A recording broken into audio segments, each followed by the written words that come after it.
Welcome back to Wings for another reading, and today we'll be reading from my book house, and the book will be The Rooster and the Sultan. And I'd like you to keep in mind how to keep your wits about you during or throughout this entire book. Today we'll be reading The Rooster and the Sultan, and it starts with, once upon a time there lived a very poor old woman who had nothing at all in the world except a little small rooster. This rooster was scratching the ground one day looking for something to eat, when suddenly, what should she find? A shiny penny. Now, it chanced just then that a big fat man came along. He was called Sultan of the land of Turkey, and he came strutting up the street wearing big baggy pantaloons, red shoes, and upturned shoes, and a bright red turban on his head. Well, the Sultan noticed the penny glittering there in the dust, and he said to the little small rooster, "Rooster, give me that penny."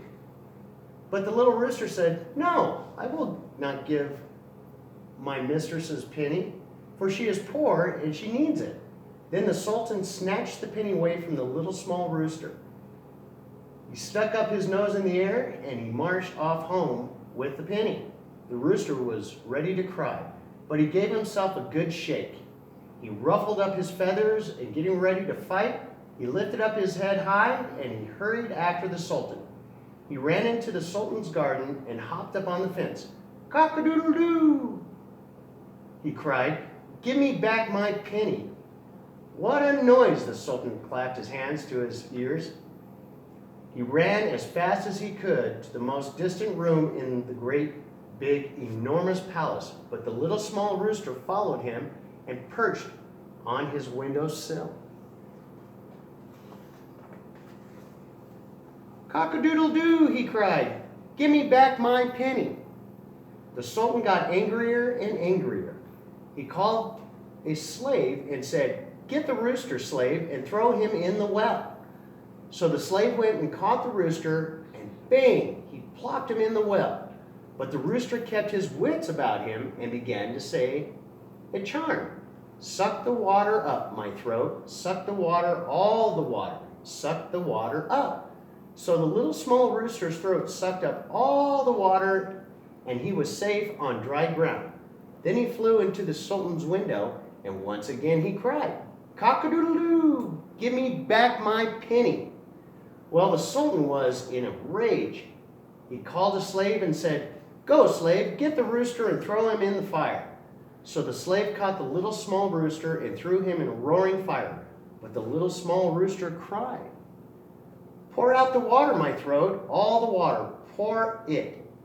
Put this big fire out." Instantly his throat poured all the water from the well into the leaping flames.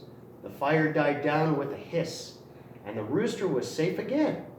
Then he flew to the Sultan's window and cried as he had before, "Cock-a-doodle-doo! Give me back my penny." But, well, the Sultan was now so angry, he couldn't think what to do next. But he called a slave and said, "Go, slave, get that rooster and throw him in a beehive. The bees will sting him well. They'll end his terrible crowing." So the slave caught the rooster again, threw him in the beehive, but the rooster started singing, "Suck the bees, my throat, suck the bees all up, suck the bees all up." Then his throat sucked up the bees, and the little rooster again rushed the Sultan's window. "Cock-a-doodle-doo!" he cried. "Give me back my penny." The Sultan was beside himself. He just went raving mad. "Bring that rooster to me," he thundered. So the slave went and caught the rooster and brought him before the Sultan. And the Sultan, at the sight of the rooster, lost all the wits he had. He seized the little rooster and stuffed him into the pocket of his big baggy pantaloons. "Now I have you, I'll keep you," he shrieked, "so you don't get out again." But the little rooster sang, "Pour out the bees, my throat, pour out all the bees, pour the bees all out."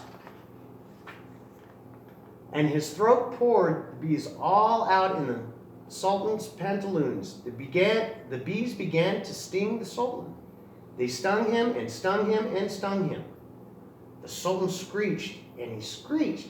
He slapped at his pantaloons. He danced on one foot, but he could not stop that stinging. So at last he yelled to the slave, "Give the rooster back his penny and let him go from the palace. I must have peace again." So the slave cut a great big slit in the Sultan's pantaloons. Out flew the little small rooster and the swarm of angry bees. Then the Sultan heaved a sigh of relief. The slaves gave the rooster his penny, and he let him go from the palace. And the little small rooster flew home and gave the poor woman the penny.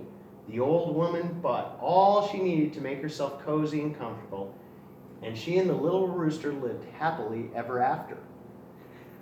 So if you run across a sultan that tries everything he possibly can to take everything from you, remember, you have the wits to outsmart him.